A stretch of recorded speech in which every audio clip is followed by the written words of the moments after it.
No resumo diário da novela Tieta, você verá. Antes de sair, o moço tenta fazer as pazes, mas Carol pede que ele não diga mais nada, pois já a humilhou o suficiente. Na cidade, o papo entre Elisa e Rosalvo está indo bem, até que Timóteo aparece, dizendo para os dois não se preocuparem com ele, pois só foi buscar seu travesseiro e o seu lençol. Rosalvo perde o embalo, enquanto no quarto, Timóteo comemora. Enquanto isso, o comandante pergunta à esposa se ela se lembra quando o lugar era um paraíso onde não morava quase ninguém. Mas agora, tudo mudou. Dário diz que o lugar virou de cabeça para baixo quando Tieta chegou à região e Laura resolve mudar de assunto, pedindo ao marido que volte a fazer as suas buscas no fundo do mar. O moço promete recomeçar sua jornada no dia seguinte, mas naquele momento, só quer pegar seu cap e começar a navegar. Na casa de Elisa, Rosalvo resolve contar uma história engraçada. Entusiasmado, ele começa a rir e a moça embarca na conversa, até que Timóteo aparece pelado, enrolado no lençol, dizendo que está com problema no estômago e precisa ir à casinha. O engenheiro se irrita e diz que não está a fim de brincadeiras. Furioso, o rapaz vai embora, comentando que acha que ela e o marido já se divertiram bastante, mas já está ficando tarde. Timóteo aparece novamente e pergunta onde está Rosalvo. Elisa diz que ele foi embora e o rapaz xinga o sujeito, avisando que fez tudo para não incomodar. Furiosa, a moça vai até o quarto e vê o pijama de Timóteo arrumado em cima da cama. Ela vai procurar o ex-marido e pega o cara, mandando ver na comida que ela tinha preparado para o engenheiro. Os dois acabam discutindo, e Elisa manda o sujeito voltar para o sofá. Timóteo se aboleta na cama do casal e se recusa a sair, por mais que a mocinha lembre o que os dois combinaram. Não adianta, e o dono do armarinho avisa que se ela não quiser dormir no sofá, que deite do seu lado ou durma no chão. Minutos depois, Elisa já preparou o quarto com cortinas de lençol e se deita no chão, avisando ao cara para não roncar. Nesse meio tempo, Leonora diz a Ascânio que precisa conversar com ele sobre um assunto, mas precisa fazer uma pergunta a ele e quer saber por que o rapaz a perdoou depois de tudo que Carmosina contou a ele. Ascânio diz que acabou caindo em si e se deu conta que a namorada quis dizer a verdade, mas ele não permitiu. Porém, o cara deixa claro que pode deixar de amar Leonora, se descobrir que ela está mentindo para ele. Preocupada, a garota afirma que tem coisas que as pessoas preferem guardar só para si, e o moço, compreensivo, diz que consegue entender este tipo de coisa e blá blá blá. Porém, se estes segredos puderem influenciar na vida da outra pessoa, ai sim, ele considera um crime.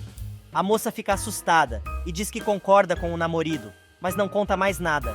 Tieta continua esperando por Osnar, que resolve aparecer na casa da luz vermelha, avisando as meninas que está ali só para dormir, abraçando todas elas e dizendo que não quer saber de nheco-nheco.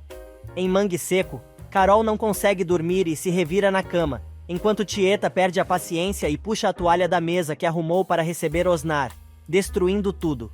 Tonha e Cora aparecem assustadas, e Tieta diz que ela fez aquilo para não ir atrás de Osnar, e agora está mais calma, mas é só até ele aparecer na sua frente, pois vai arrancar os olhos do rapaz com suas unhas.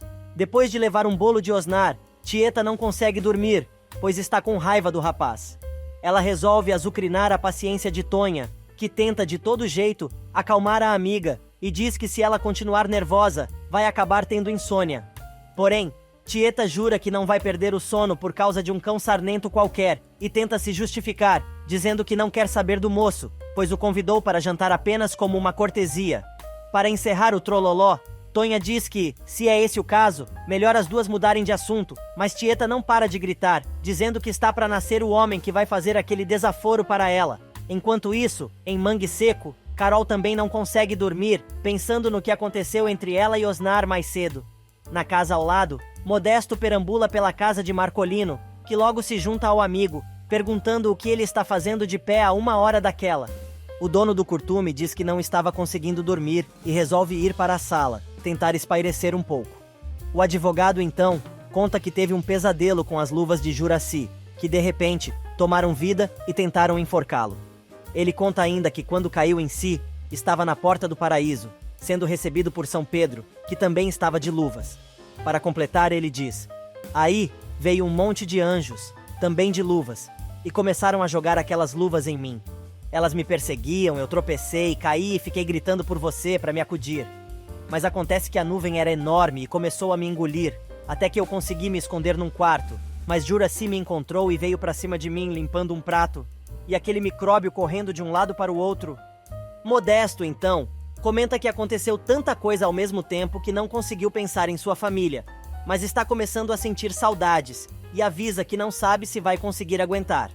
Carente, o sujeito pergunta ao amigo se ele acha que Aida e Letícia também sentem falta dele, e o advogado, sendo sincero, responde que não sabe, mas acha que ele deveria conversar com a filha. Modesto confessa que tem medo, pois se a garota fizer alguma coisa pra ele, vai ser terrível e ele não vai aguentar. De repente, Juraci aparece de mansinho e toca o ombro do marido com sua mão, vestindo uma luva.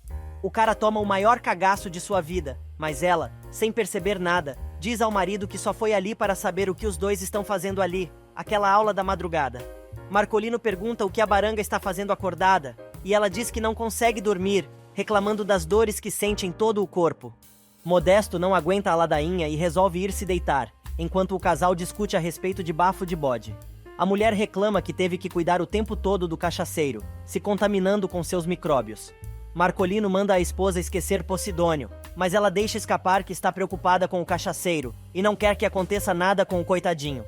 Nesse meio tempo, no bar de Xalita, o bebum continua afirmando que é o único e verdadeiro dono de Mangue Seco e afirma que Bafo de Bode morreu dizendo: "Como uma fênix, eu ressurgi das cinzas e agora sou Posidônio Antunes, que não bebe e é o arauto dos novos tempos. A nova era vai começar em Mangue Seco, a terra prometida. Quando eu me adonar do que é meu por direito de herança, vou construir nas dunas de Mangue Seco um grande templo para receber os salvadores do mundo que virão anunciar o juízo final." Xalita resolve tirar onda com a cara do rapaz e pede que ele avise quando o juízo final chegar e manda a galera embora, dizendo que precisa fechar o estabelecimento. Bafo de Bode diz que não tem para onde ir e Pirica oferece seu barco. Mas o rapaz, assumindo novamente a personalidade do cachaceiro, diz que não é caranguejo para dormir num barco. Posidônio volta a assumir o controle e declara que se ele tem que passar por aquelas provações, vai fazer isso de forma resignada. Xalitas, louco para se livrar do maluco, dá uma garrafa de cachaça para o sujeito, que pega a bebida e vai embora, dizendo que não bebe mais. Depois que o pau d'água sai, os rapazes começam a comentar sobre o estado do rapaz, e a Mintas diz que acha que o rapaz está mesmo acreditando que é Posidônio, e não quer ver o que vai acontecer quando ele descobrir a verdade. Enquanto isso, Bafo de Bode caminha pelas ruas da cidade, recitando trechos da Bíblia. De repente, Bafo de Bode se vê de volta ao seu antigo circo e decide se acomodar para passar a noite. Na casa de Elisa, enquanto a esposa dorme no chão, Timóteo, na cama do casal, sonha com o bebê e com a noite que os dois não tiveram. O cara se vê como um milionário e enquanto saboreia um vinho envelhecido, alisa a moça com um cacho de uvas. De repente, quem está na cama é Elisa e o rapaz acaba broxando. No meio do pesadelo, ele começa a falar dormindo e chama pela moça. Timóteo, então, começa a sonambular pela casa e, atravessando a parede de lençóis feita por Elisa, resolve se deitar ao lado dela, no chão. Minutos depois, Elisa acorda assustada e começa a gritar, querendo saber o que o marido está fazendo ali, enganchado nela. Timóteo tenta explicar, dizendo que não sabe o que aconteceu e não estava em si quando aquilo aconteceu. Elisa quer saber se o ex agora também é sonâmbulo e coisa e tal. Os dois acabam discutindo, e ele, desesperado, pede para a moça acreditar no que ele está dizendo. Mas Elisa pergunta se o ex-marido acreditou nela quando tudo aconteceu, e ele, tentando se justificar, afirma que são duas coisas muito diferentes. Furiosa, a moça chama o cara de tarado, lembrando que, quando os dois eram casados, ele não queria saber de agarramento, e agora, quem não quer isso é ela, mandando o moço ir agarrar as meninas da Casa da Luz Vermelha. Ela diz ainda que, se o dono do armarinho tiver uma recaída, vai contar tudo para Tonha e acabar de vez com aquela farsa. O dia amanhece, e Ascânio diz que precisa trabalhar, mas Leonora resolve fazer um discurso, dizendo que gostaria que o mundo desaparecesse e os dois ficassem abraçados naquela cama até a eternidade. Aproveitando a ocasião, a moça diz que agora não consegue mais pensar em sua vida sozinha, pois não consegue mais pensar em nada sem o namorado, declarando o seu amor por ele. Na pensão, Carmosina toma café da manhã com Gladstone e ri, quando comenta qual seria a cara de sua mãe, se ela dissesse que quer colocar uma cama de casal em seu quarto. O prestamista começa a rir, e diz que Milu vai aceitar a situação numa boa, mas Carmô confessa que a mãe não sabe que o namorado dorme no quarto dela todas as noites, e diz que o cara vai ter que se conformar em ficar com ela na sua cama de solteira. Jairo aparece apavorado, e chama Gladstone para ver quem chegou à cidade. Do lado de fora, a Arca dos Sonhos está estacionada bem na frente da pensão, e o prestamista fica feliz ao ver seu novo caminhão, e conta que mandou pintar a carroceria igual a do veículo que foi roubado. Carmosina, então, pergunta se as encomendas vieram, e Jairo aproveita para ir embora, dizendo que ainda tem mais uma viagem para fazer para a esplanada. Gladstone avisa que as encomendas chegaram, e resolve entrar no caminhão. Carmosina corre atrás do moço, querendo saber onde ele vai. Gladstone diz que vai dar uma volta por aí. Ela pede para ir junto, mas o rapaz diz que prefere ir sozinho. Jairo, então, vendo a cena, resolve se aproximar da amiga e diz a ela que vai ter uma rival, e é aquele caminhão. Já na pensão, Carmosina conta a Milu que a carta que Leonora é do ex-namorado, comentando que o sujeito é um cafajeste e que Tieta levou a moça para o Agreste por causa do meliante, que fez a garota penar em São Paulo. No meio da conversa, Carmo diz à mãe que acha que o rapaz está aprontando alguma coisa, pois foi se instalar justamente em um hotel em Esplanada. Milu dá razão à filha e quer saber o que Leonora vai fazer naquela situação. Sinira aparece e pergunta se as duas estão falando da enteada de Tieta, pois acabou de ver a moça chorando na marinete de Jairo. Ascânio, por sua vez, descobre que a namorada não está em casa e pergunta a Rafa se ela sabe de alguma coisa. A empregada conta que a patroa avisou que ia à esplanada fazer umas compras, mas não deve demorar. O rapaz fica preocupado e comenta que Leonora acordou muito estranha naquela manhã e, por isso, voltou para casa, com o objetivo de saber se a moça tinha melhorado. Carmosina caminha de um lado para o outro na cozinha da pensão e diz à mãe que está preocupada com Leonora, que foi sozinha à esplanada para enfrentar o antigo namorado. Milu diz que a mulher não precisa se preocupar, pois Leonora não é mais criança, avisando que se chegou a hora do acerto de contas, ninguém pode fazer mais nada. Enquanto isso, Gladstone chega ao tal hotel em Esplanada onde Francisco está hospedado e diz que quer falar com um hóspede chamado Francisco Macieira. O recepcionista diz que não tem ninguém hospedado com aquele nome, mas o prestamista insiste em ver o livro de registros. Decepcionado, Gladstone pergunta ao rapaz onde o tal sujeito poderia estar hospedado, pois aquele é o único hotel da cidade, mas o cara diz não saber de nada. No Agreste, Leôncio aparece na sala de Rosalvo e Bebê, dizendo que Trapizomba está do lado de fora, com um recado urgente do coronel para eles. E na casa de Perpétua, a tribo Fu começa o dia dando um esporro em Juraci, que começa a chorar. A mulher, grossa como sempre, humilha a moça, enquanto se senta confortavelmente na poltrona e começa a conversar com o retrato do major, dizendo que acordou com saudade de Ricardo. Minutos depois, a mulher está na sacristia, querendo saber do padre se ele tem alguma notícia de Ricardo. Mas o sacerdote diz que não sabe de nada e só recebeu um santinho de Cosme, há alguns dias atrás. Sinira e Amorzinho aparecem, perguntando ao pároco se tem alguma coisa para as duas fazerem. Perpétua solta mais um veneno, mas Mariano manda a Bruaca calar a boca. Amorzinho avisa que vai voltar para seus bordados, enquanto Sinira diz que vai terminar de arrumar seu enxoval, mas a tribo Fu resolve comentar que talvez o casamento com o gordo peludinho não chegue a acontecer. Sinira vai embora ofendida, enquanto o padre dá uma bronca na mulher, que diz que não tem culpa de ser sincera. Amorzinho toma as dores da amiga e começa a xingar Perpétua. As duas discutem, mas a bordadeira ganha a batalha e deixa a buraca falando sozinha. Furiosa, ela chega em casa e descarrega sua raiva em Araci, que chega a cair no chão, de tanto medo. Nesse meio tempo, na fazenda do pai, Arthurzinho conta a Bebê e Rosalvo que o coronel, como prefeito da cidade, vai desapropriar as terras de Mangue Seco e ceder tudo para Abrascânio, mas terão que molhar algumas mãos. O sujeito manda o engenheiro entrar em contato com o escritório do Rio, pois precisa que mandem uma remessa de dinheiro, para ser usado em suborno. Bebê pergunta se Ascânio está sabendo da manobra do chefe, mas ele manda a moça não se preocupar, afirmando que sabe bem como lidar com um amigo de infância. Juraci chega à casa de Aida, que diz que está com pressa, pois tem um compromisso.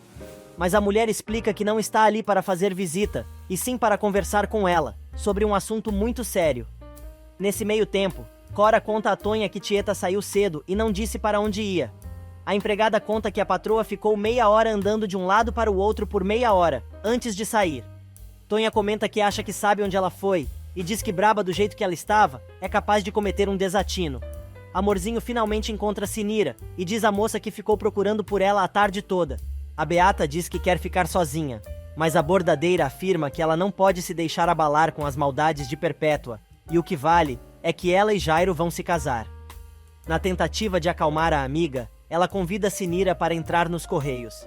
Já lá dentro, Carmosina dá um chá para a hóspede da pensão e a moça finalmente se acalma, perguntando à funcionária quais são as novidades. Carmo começa a contar, mas Gladstone aparece, encerrando a conversa. A filha de Milu reclama que o namorado demorou para dar a tal volta em seu novo caminhão, e ele responde que vai contar exatamente o que aconteceu. O prestamista diz que foi à esplanada procurar Francisco, mas descobriu que o tal sujeito não está hospedado na cidade. Nesse meio tempo, Leonora chega ao hotel e consegue subir até o quarto de Francisco.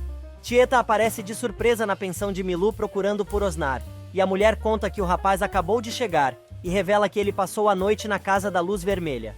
Em esplanada, Leonora se prepara para entrar no quarto de Francisco. Ela bate na porta e, para sua surpresa, dá de cara com Helena.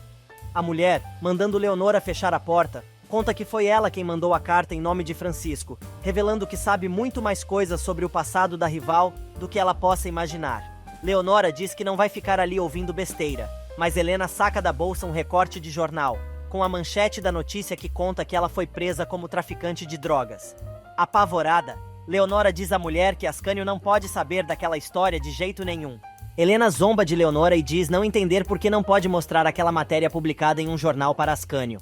Furiosa, a moça diz que Helena não tem o direito de se meter em sua vida, mas ela continua com o sarcasmo e diz que, se Ascânio a ama de verdade, ele vai perdoar, e os dois vão viver felizes para sempre. Leonora diz que se ela mostrar o recorte para seu namorado, é capaz de matá-la, e quer saber como a mulher conseguiu descobrir aquele babado fortíssimo que aconteceu em São Paulo. Helena afirma que isso não vem ao caso, porém Leonora insiste, e quer saber se a mulher se encontrou pessoalmente com Francisco.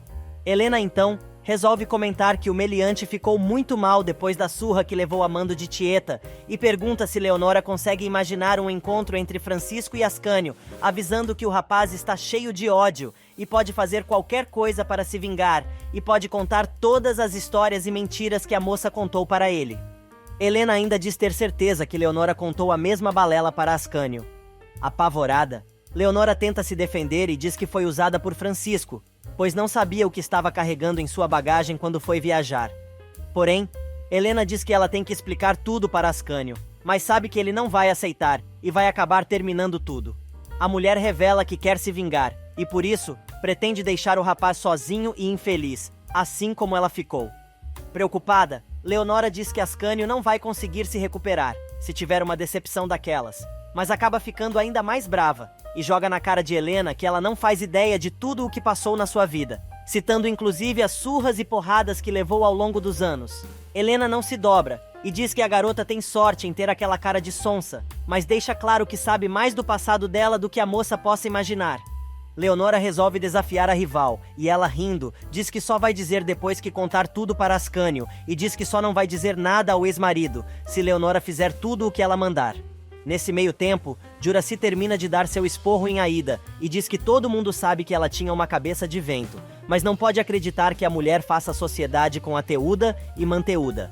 A mulher exige que Aida desfaça o negócio e exija o retorno de Modesto para casa. Aida, então, quer saber se vai ter que continuar vivendo com o marido como se nada tivesse acontecido, e Juraci lembra que o casamento dos dois sempre foi assim. A mulher ainda aconselha Aida a expulsar Carol da cidade e coisa e tal. Aida então pergunta se a amiga já acabou de dar seus conselhos e diz estar muito agradecida, avisando que vai pensar em tudo e depois dá uma resposta a ela. Porém, a mulher avisa que precisa sair, pois quando a amiga chegou, ela já estava de saída. Em Enseada, Leonora, desesperada, pede um tempo a Helena para conversar com Ascânio, mas a mulher diz que ela tem que contar tudo naquele dia mesmo. A mocinha fica impaciente e começa a gritar, provocando mais uma discussão entre as duas. Só que Helena deixa bem claro que não embarca nas lorotas da garota, dizendo que não acredita na cara de boba de Leonora, mandando a moça sair e dar um jeito de resolver a situação. Leonora, então, quer saber o quanto Helena quer para esquecer aquela história, mas a mulher pergunta se ela vai roubar Tieta de novo para salvar a situação. A garota enfia a mão na cara de Helena, que avisa que a moça tem que deixar Ascânio imediatamente, ou vai acabar com a raça dela. Enquanto isso, na pensão de Milu, Tieta continua esperando por Osnar. Nos correios, Aida encontra Gladstone, dizendo que sabe que sua encomenda já chegou e manda o rapaz entregar tudo em um endereço em Mangue Seco. Carmozina se mete na conversa e quer saber se a encomenda é para ser entregue na casa de Juraci, porém Aida explica que é para a casa de Carolina. A funcionária dos Correios diz que ainda não conheceu a moça e a ex-esposa de Modesto avisa que a mulher ainda vai ter o prazer de conhecer a moça e avisa a Gladstone para deixar tudo com Pirica, que ele se responsabiliza pela entrega. Sozinha com o namorado, Carmo comenta que está passada com o que acabou de ouvir, pois Carol era a amante de Modesto e a razão pela qual o casal se separou, mas parece que agora as duas são amigas. Na prefeitura, reunido com Ascânio, Modesto diz que não consegue entender a proposta de Arthurzinho, mas se o filho do coronel disse que as coisas deveriam acontecer daquela maneira, ele não é ninguém para duvidar. Tapitanga diz que o filho conhece muito bem aquele tipo de negócio e Marcolino dá a maior força para o amigo. Porém, Ascânio, que está em outro planeta, não presta atenção na conversa e diz que está com um problema pessoal para resolver, pedindo para conversar sobre aquele assunto mais tarde. Nos Correios, Carmozina diz a Gladstone que está preocupada com Leonora, pois acha que Francisco não foi o autor da tal carta. O prestamista resolve dar opinião e diz à namorada que a melhor maneira de resolver o assunto é convencer Leonora a contar tudo para Tieta. Aliás, Tieta cansa de esperar por Osnar na pensão de Milu e pede para ela ir atrás do rapaz em seu quarto. A dona da pensão permite que ela passe e ela agradece o lanche, dizendo que estava sem fome. No entanto, Milu comenta com Imaculada que a visita comeu tudo o que foi servido, e a ex-Rolinha resolve fazer uma observação, dizendo que achou Tieta muito quieta, o que não é normal. Tieta chega finalmente ao quarto de Osnar, que quer saber se a mulher esperou muito tempo por ele. A Cabrona responde que esperou até aquela manhã, mas tem certeza que quando acabar o que foi fazer ali, o rapaz vai estar mais raso que o chão. Osnar diz que aquilo só vai acontecer se ele deixar a amiga abrir a boca, mas Tieta não deixa barato e avisa que tá para nascer o homem que vai fazer ela ficar quieta. Os dois acabam no maior bate-boca, trocando farpas e xingamentos. Osnar diz que Tieta não teve nenhuma consideração, pois o deixou esperando um tempão na noite anterior e ela poderia ter mandado um recado. A mulher se defende, dizendo que tinha um assunto importante para resolver e coisa e tal. O clima fica ainda mais pesado quando Tieta revela que sabe que o moço passou a noite na casa da Luz Vermelha. Osnar admite e ainda diz que teve uma noite maravilhosa, irritando ainda mais Tieta, que diz ao rapaz que ele nunca mais vai desfrutar de sua companhia e vai embora. O rapaz a segue até a porta da pensão, dizendo que não precisa da companhia da Cabrona, pois mulher é o que não falta e coisa e tal. Os gritos dos dois são tão altos que chegam a assustar Imaculada, que estava na cozinha com Milu. As duas resolvem ouvir a discussão e a ex-Rolinha torce por Tieta, comentando que a mulher não vai levar desaforo para casa. Milu fica preocupada e manda Imaculada não sair da cozinha, enquanto o quebra-pau entre Tieta e Osnar continua.